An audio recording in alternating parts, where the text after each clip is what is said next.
I would like to talk about a very beautiful concept in Buddhism. On one occasion, the Venerable Ānanda was dwelling at Savatthi in Jetha's group. Ānanda means Buddha's attendant Bhante.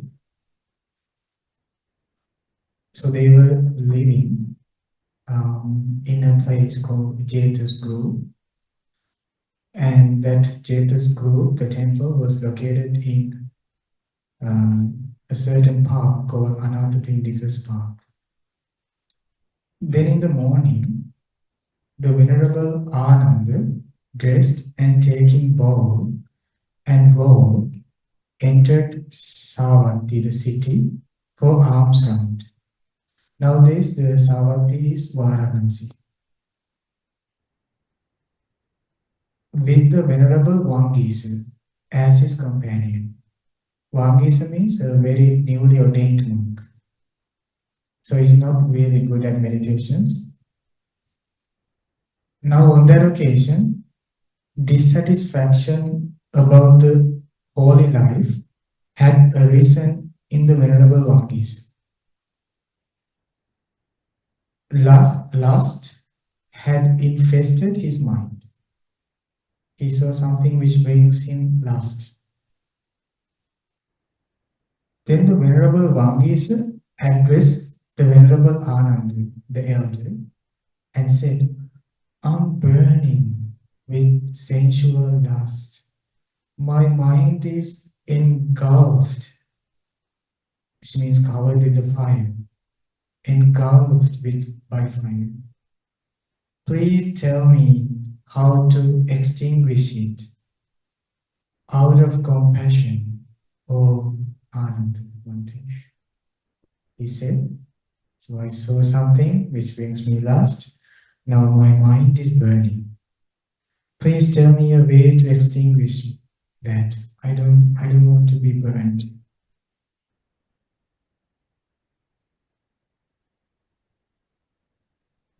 So what would be the answer?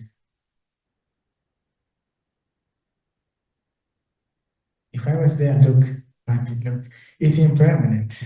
Abandon it, let go. That's how we usually say. But this lust is very powerful. Right?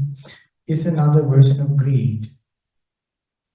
Just as there is navy blue, light blue, dark blue, blue. So there are variations to the blue color. Same way, greed, lust, craving, desire, they all are in the main root. Yes? Let's go back to what you were saying earlier about looking at the opposite of the sensual feeling. So at this time, it would probably be detachment of that object. Yes, we can pull out all the, like you said, like you can pull out the opposite of the greediness. But what about the root? The place where it arises? Very interesting discussion. Venerable Ānanda, the Bhante said, it is through an inversion of perception that your mind is engulfed by fire. What does that mean? Because you perceived, you take that sight in an inversion, which means upside down, or in a way of like distortion. That your mind is burning by fire. Because you perceive that in an inverted way, that your mind is burning from fire of lust. Turn away from the sign of attractive nature, which brings you sensual lust.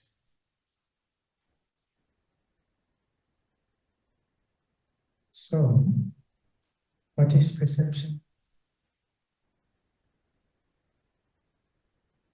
What is perception?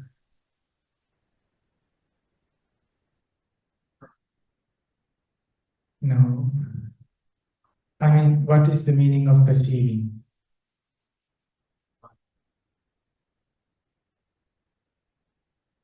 Yes, that's the condition for the perceptions, but I mean the definition for the perceiving. Because understand something.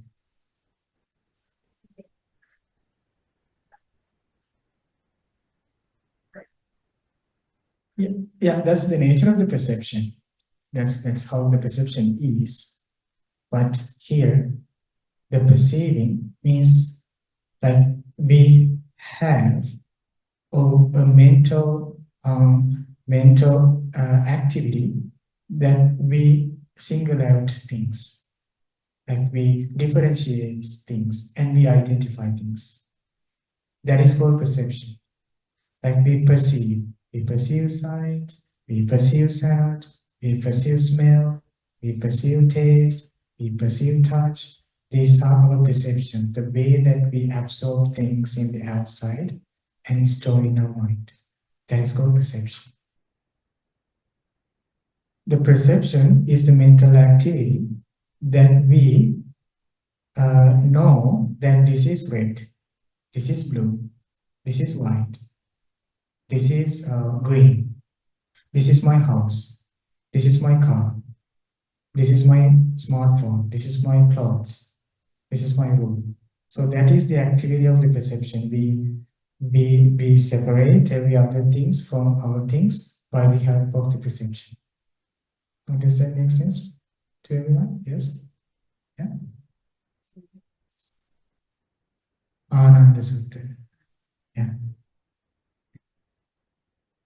Now the Buddha say, when we perceive something, it is like a deer in a desert. What happened when a deer in a desert? Time to time they see there is a water in front of him, and then he starts to run to the water. It's called mirage. So then when it gets to the place where he saw the water, then he saw it somewhere else, away from him. And again he started to run to that place. And again it appears in front of him. Again he started to run. And he looked around and looked everywhere he see the water. And he run here and there. But he can't find. The deer can't find the water. That's the mirage. This is the same with the perceptions that we had so far. The way that we identify things is not the way it is. Let's say, according to the Buddha's teachings, there are four distorted perceptions, four inverted perceptions. Originally, sight, sound, smell, taste are impermanent, but we perceive it as permanent. Originally, sight, sound, smell, taste, touch are source of unsatisfaction, but we perceive it as source of satisfaction. These are always appears to us as a self, but it doesn't have a self. It's non-self. Which is non-self, it appears to us as a self.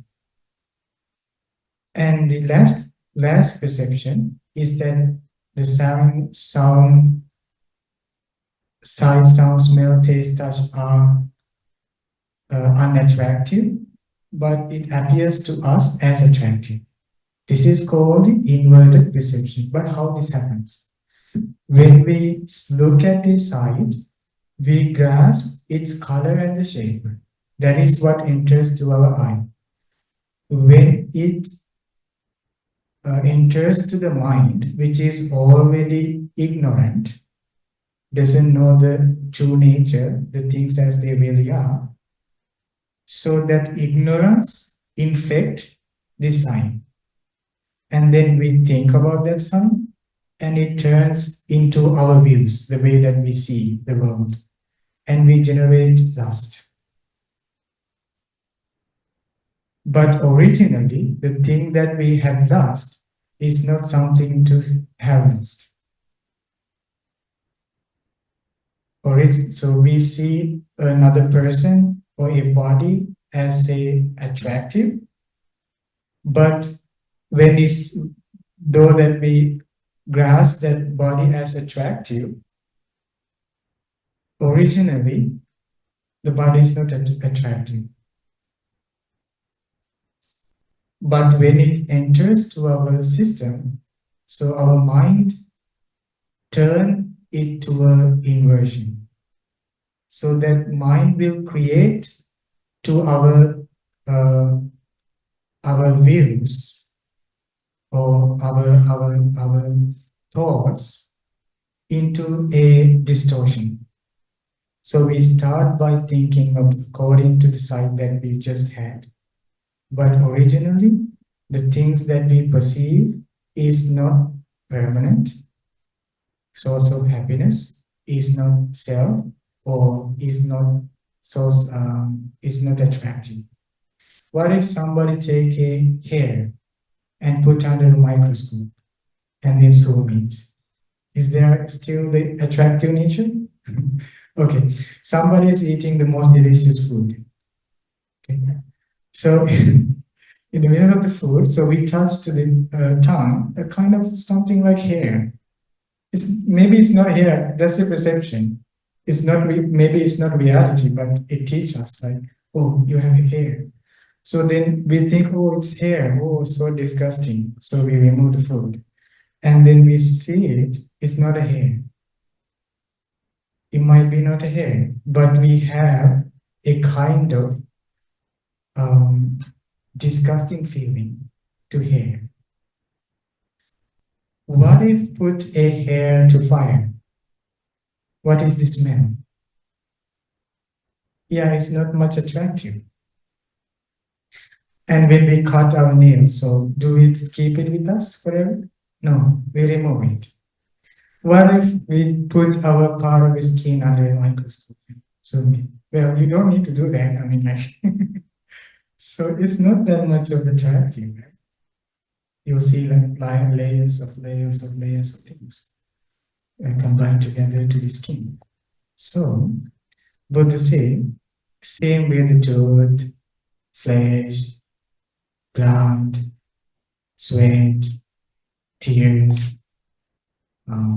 skeleton, they all does not have a nature of attraction, but it's originally unattractive. But because of this distortion takes place, so we start to take these signs of the things that we perceive, and it infects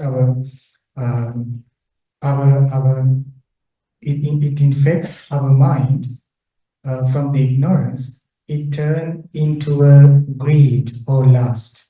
So we start to fantasize thoughts about the body by being in that infected, being in that infection of the perceptions. We start to think and fantasize, and that is something we hold in our mind as a fantasizing of the thoughts. But we can't achieve that from the outside world, from the things from the body, from the sights, sounds, smell, taste, touch. We can't achieve that in our real life. So that is called the fantasizing of the thoughts on the inverted perceptions.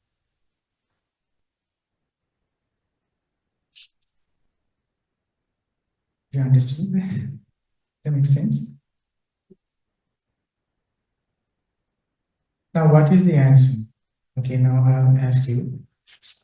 I just wanted to see like this makes sense to you. So the Ānandasutta said to him, it is through the inversion of perception that your mind is burning by fire of lust. He said, turn away from the sign of beauty provocative of sensual lust, he said, see the things correctly. Then you will remove the lust in your mind. Don't start to grasp this, the sight, sound, smell, taste as in an inverted perception. You set aside turning all these things into an inversion. You start to see things as the way it is. What is the true nature of the things? What is the correct way of seeing the things? Sight, sound, smell, taste, touch. It's impermanent, unsatisfactory, not self, unattractive. That's the correct way. Buddhist, he said, if you see the correct way, you will never get burned. Because you are seeing the correct way. Why is it burning you? It's because you are trying to turn it to an incorrect way. Why is it burning? Why is the greed burns you? It's because you are trying to fantasize on that science. But it's not how it is. Like, you simply have to set aside grasping all the sight, sound, smell, taste as permanent, satisfaction, self, or attractive. You should see sight is impermanent, sound is impermanent, smell is impermanent, and you should see sight is unsatisfaction. Sight is not self. Sight is unattractive. Do you understand this concept? He said, develop the mind of foulness, one-pointed, well-concentrated. Start to see, what he said, is that start to see the true nature of the body as the way it is. Just see the body is enveloped from skin and filled with so many different parts, and it's decorated, but still it has the nature of unattractiveness. So that is one meditation in Vipassana, so that we meditate on the foulness, the unattractiveness of the body. But for the West, I mean, like, when we meditate on this, so it might be for some of the audience, it can be kind of like hating the body, or like being disgusted for the body, but it's not really so. Because of lack of this knowledge, people, when they see a beautiful people on social media, in Instagram, oh, I'm not this much beautiful. I'm very unattractive. Why am I like this? So I want to be like that. So then I'll be beautiful. So that is because still they don't have the what? Inverted perception. Altogether, anybody, nature of anything is unattractive. Yes? That is form, that is, maybe that is the reality, but you can be attracted to the aura or to the inner kindness of a person, for example. Yeah. So how do you deal with that? You mean? If you appreciate the kindness or the aura of a person. Well, no, you don't have a problem with loving kindness. We don't have a problem with loving kindness, right? But sometimes people misinterpret the loving kindness to lust. People might think like, this is love, this is true love, just having greed for the body. But in the Buddhism, the love is unconditioned love. It's not relying on any condition.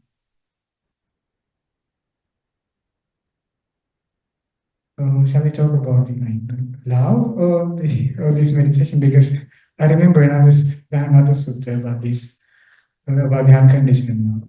So maybe later. But this one, Buddha said, yeah, it's not just the physical thing. So what is really important is the loving kindness. It's not just the physical like bodily appearance. The important thing is the loving kindness, the forgiveness. So, but because now Buddha said there's a wrong path, the wrong road. What is it? In Buddha's teaching, what is the wrong path?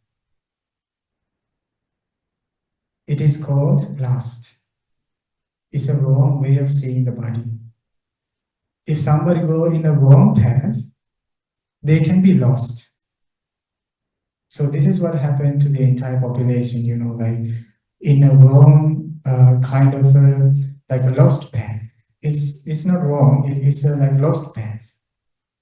This is why there is like sexual misconduct, harming others. So all these things started because of that road is like lost.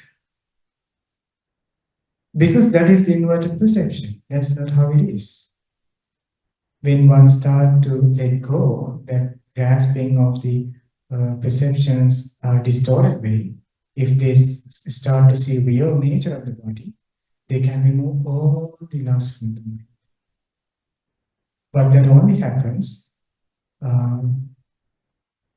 in the life of a monk or a nun, because in the whole household life, there should be, to run the life, there should be some kind of sexual conduct, because the Buddha say like you should not only do the sexual misconduct, but for the monks, Buddha say to be celibate.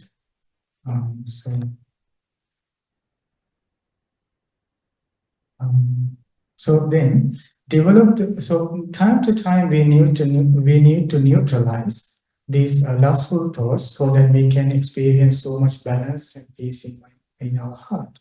So because of this, we will need the meditation on unattractiveness. Okay.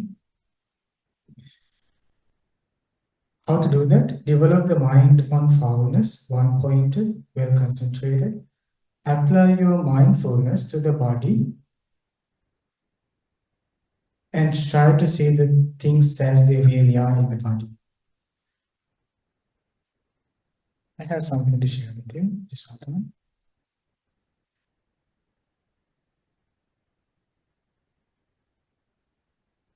Have you heard about the nun Subha? This nun was in a certain mango garden. On one occasion, the nun Subha was going to the delightful Jivaka mango garden. So to spend her daytime by meditating.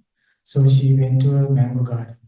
Then suddenly a rock appeared and stood blocking her way. Subha said this to him, "What wrong have I done to you, that you stand there blocking my way? It is not fitting, sir, that a man should touch a nun." And she said, "I deeply respect the Buddha's path. The Sublime One has taught us about the precepts. I protect those precepts purely. I am taintless. So why are you standing here blocking me?" So then she said, "You have a disturbed mind. My mind is undisturbed. You are a defiled person. I am a taintless person with no lust. I am liberated from every single defilement. So why are you standing here blocking me?" So the rock said, "You are still young. You are not ugly. What good will nunhood do for you? Throw away your robe. Come, let's enjoy ourselves in this forest full of blooms. The blooming shrubs release a sweet smell in all directions with the pollen of their flowers. This is the beginning of spring, and the weather is very comfortable. Come, let us enjoy ourselves in this forest full of blooms. The trees with blossoming crests sway in the wind as if they were singing and dancing. You have entered this forest alone. What enjoyment is here for you? This fearful forest is inhabited by herds of animals and surrounded by female and male elephants. In this frightening great forest, do you wish to walk along without a companion? Now, this rock is saying so many things to seduce Vina. Your beauty is beyond compare. You are like a statue of gold decorated by the finest cloth. O incomparable one, you shine with beauty like a decorated golden statue. You are like an angel in this forest. I'm dazzled by your beauty. If we both will live together in this forest, I would devote my entire life to you. Oh, you have crystal clear shining eyes. Isn't it like a R&B song? Shining eyes like that of an angel. There is no other person dearer to me than you. If you will grant my bidding, come and live happily with me in my house. I will offer you my luxurious palace and servant girls who will always attend to your needs. Then you will wear beautiful clothes, the finest of all clothes, and put on flower garlands and perfumes. I will make you many ornaments, gold, jewels, and pearls. Okay, I remember a song like this. In that palace, there is a bed made of sandalwood with a comfortable mattress and a well-washed, beautiful coverlet. It is spread with a new, costly woolen quilt. You can sleep very peacefully on this fragrant bed. So why are you living life like a nun? It is like a blue lotus lake possessed by a demon. Because of your celibate life, you will grow old with your limbs untouched by any man. Then the Subha. Okay. This is the most interesting part. Okay. Subha said, what is it that you consider substantial here in this body, which is full of filth, filling the cemetery, and is destined to break up? What is that you appreciate so much when you look at this body? And the rock said, it is your eyes that I appreciate. Your eyes are extremely beautiful, like those of a dove, like those of a nymph who lives between mountains. When I see your eyes, my desire for sense pleasures increase all the more. You are like a golden statue. The eyes on your face can be compared with the petals of a red lotus. By seeing your eyes, my desire for sense pleasures increase all the more. You, the one with big eyes, you, the one with pure gaze, no eyes are dearer to me than yours. Your nymph with pleasant eyes, even if you go far away, I shall always remember your eyes. So Subha said, no, you wish to go by the wrong path. See? You are wish to go by the wrong path because he is already deluded with the perceptions. You seek to have the moon as a toy. You wish to jump over a mount of Meru, the Everest Mount. You are going to jump over that mountain. Understand me, the one you wish for is a daughter of the Buddha. Amazing. In this world with its gods, nothing can arouse lust in me. I don't know what lust is anymore. See, right after awakening to the nature of the body, they don't really know what is lust, which means the lust is the fantasizing of a thought. It's something inside, like inbuilt one, like we created that. That's why she said, like after awakenment, I don't see the last, I don't understand what is the last. By following the path of enlightenment, Nibbana, I have rooted out lust. Like sparks from a pit of burning coals cooling down, like destroying a bowl of poison, I destroyed lust. She said, like sparks from a pit of burning coals cooling down. Like destroying a bowl of poison, I destroyed lust.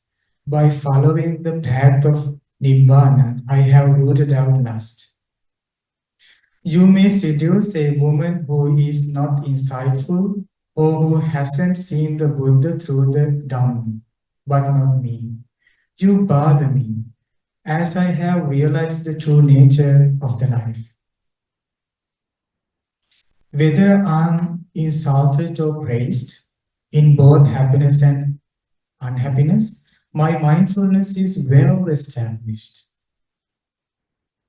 No matter how anyone who blame me or criticize me or praise me, my mind is always mindful. I have understood that all conditioned things are disgusting. My mind does not cling to anything at all. I am a disciple of the Buddha. I travel in the vehicle called Noble Eightfold Path. I have pulled out the dart of lust and destroyed all the taints. My heart only delights in an empty heart. I have seen well-painted wooden puppets fastened by strings and sticks. They dance in various ways. If these strings and sticks are removed, thrown away, broken, then there is no puppet in them whatsoever. In which part of them should one delight? This body is like a puppet. It does not exist without supporting factors. As it does not exist without supporting factors, in which part of the body should one delight? Just as you see a picture painted on a wall of a woman colored with paints, if people mistake it for a real woman, it is because they're what? Let's see if you understand my teaching so far. Okay, I'll say it again. Just as you see a picture painted on a wall of a woman colored with paints, if people mistake it for a real woman, it is because of their inverted perception. She said that it's because of the inverted perception. When somebody painted a beautiful picture of a woman or a man, so as soon as we saw that, we get lust, because we don't see it has like colors, we don't see the lines. So let's talk about the smartphone. So the smartphone doesn't have real people, right? We don't see real people inside. There's only a circuit board, right? But that's enough for us to connect with the thoughts, to this perception. So that's the distorted perception. For if we show this smartphone for an enlightened monk, he will say, well, it's just a circuit board. So now this is said by a woman, like the woman who liberated say that just as you see a picture painted on a wall of a woman colored with paints, if people mistake it for a real woman, it is because of their distorted perception. And she's saying, it's very good for us. She's saying, you are blind. She said to that man, you are blind. You run after an empty thing, which is like an illusion placed before by your magician. It's like a magic. The magic stops when we remove the distorted perception and start to see as the way it is. But still, we are slaves of the magician of the mind. So she said, You are after a golden tree someone had in a dream. When we in our sleep, when we see a golden tree, it's golden, but it can't do nothing for us when we wake up. Though it's a golden, because we can't sell the gold for money because it's in a dream. She said, you are after a golden tree someone had in a dream. You are like playing in a puppet show in the midst of the people.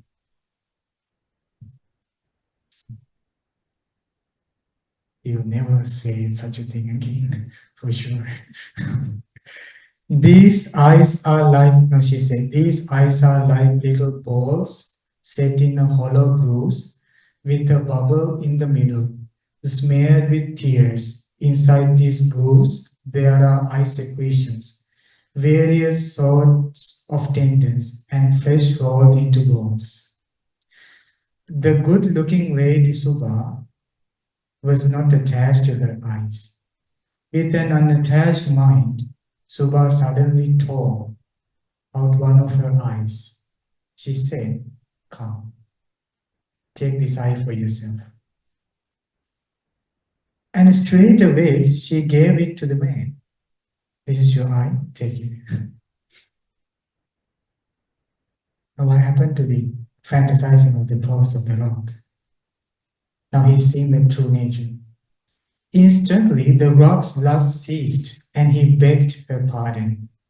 Oh, celebrate nun, may you recover soon. Such a thing will not happen again. If one tries to attack a noble nun like this, it is like embracing a blazing fire. It is like grabbing a poisonous snake with your bare hands. That person won't gain any happiness. Please forgive me.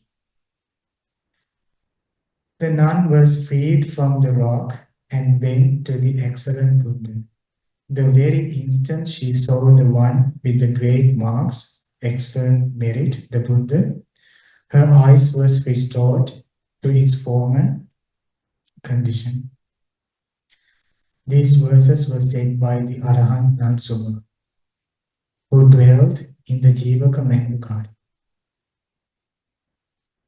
So we went to this place, this garden in India. So still there are nuns. So there are nuns living in that mango garden, even today, after 2000 years. Yeah. Okay. So then, the meditation, what should be the meditation?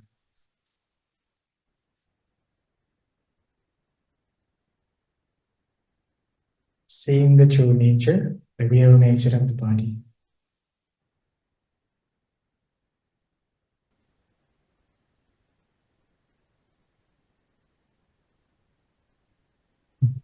Close your eyes.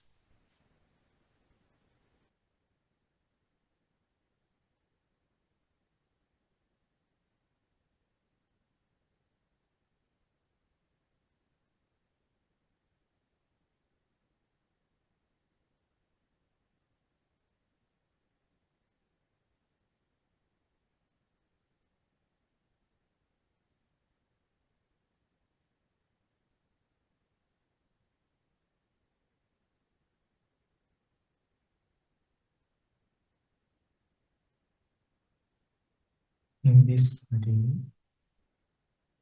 there are head hairs, body hairs, nails, tail, skin, flesh,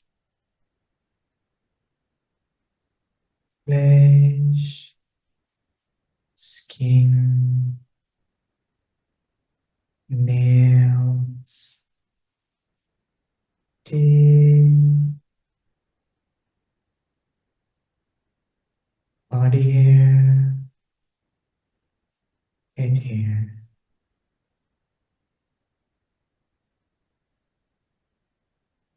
Head hair, body hair,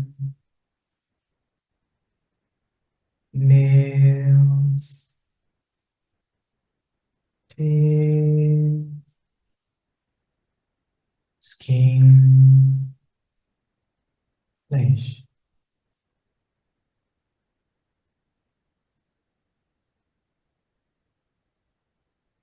Flesh, skin, teeth, nails, body hair, head hair, head hair, body hair, nails, teeth, skin, flesh, flesh, skin, nails, teeth, body hair, head hair, head hair, body hair, nails, teeth, skin, flesh.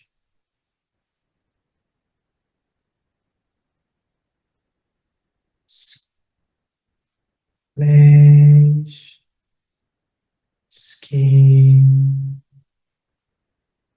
teeth, nails, body hair, head hair, head hair, body hair,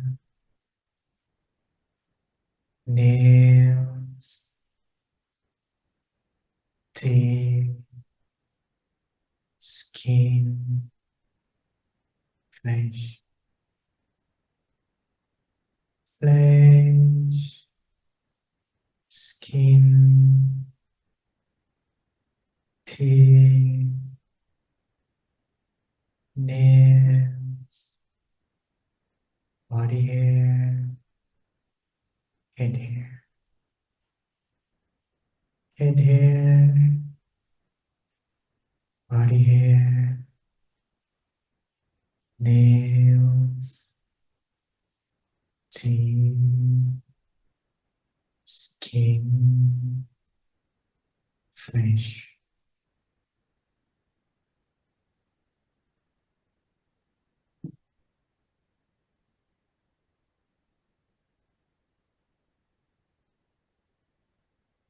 Doing this meditation,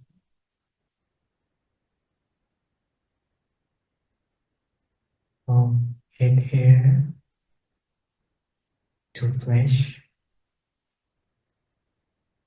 and in reverse order, flesh to head hair, body hair,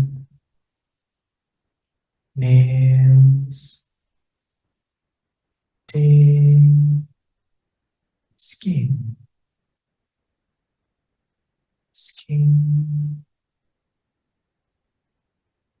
flesh, teeth, nails, body hair, head hair.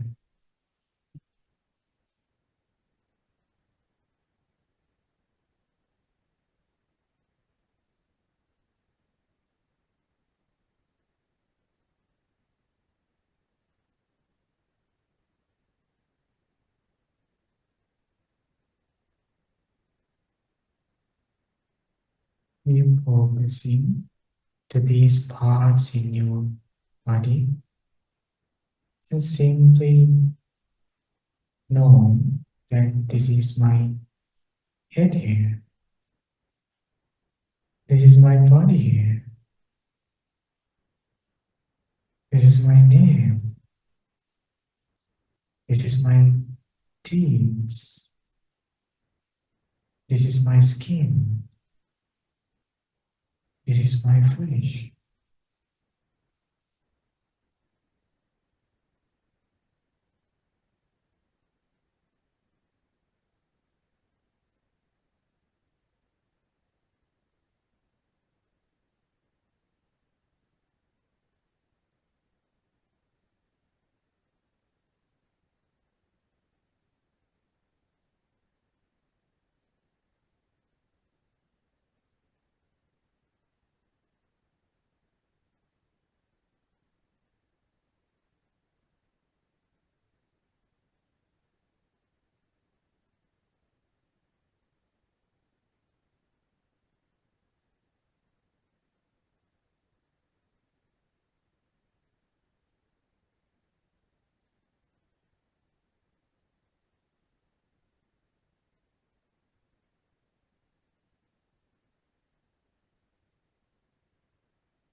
Shanti. Shanti.